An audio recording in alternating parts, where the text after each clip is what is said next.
Hey everybody, John here. So, if you have the unfortunate situation where a loved one has overdosed with drugs, uh, first off, my condolences. But I need to warn you about something.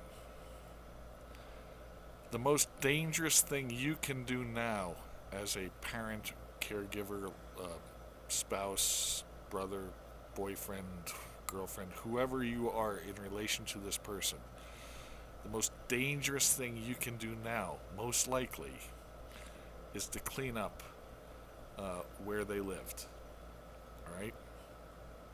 Because there are drugs out there in the mainstream that are so bad that uh, they will kill you as the person cleaning them.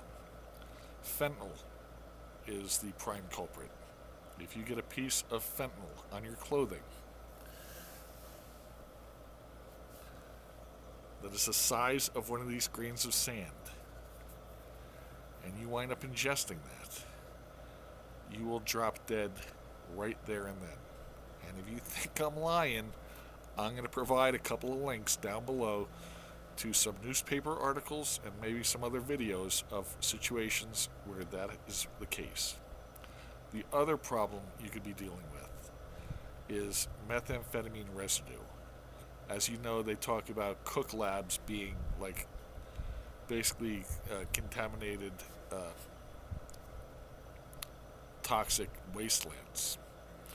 Well, what happens is when an individual ingests methamphetamine and then exhales it, if they've been smoking it, the smoke particles, much like if you were a heavy cigarette smoker and, get that yellow tinge to everything, the smoke particles from the methamphetamine do the same thing.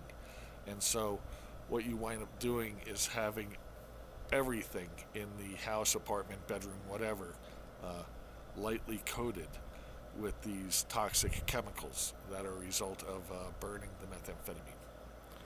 So you need to do a real personal assessment as to whether it's worth really getting involved with cleaning that up, or if there's a particular keepsake or two that you want, a trophy or something. My advice is to get that item and store it in some sort of sealed container until you can properly decontaminate it. But you need to treat that scene, that location, like it is radioactive and potentially call in professionals to abate that. Otherwise, you really run the risk of injuring yourself. And in a time of duress and high emotion, you may not be thinking that way.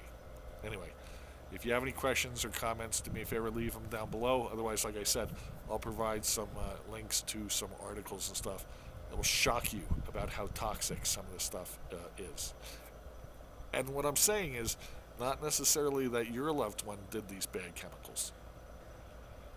But the problem is that in our case, the friends were allowed to come and hang out, and they were doing that stuff.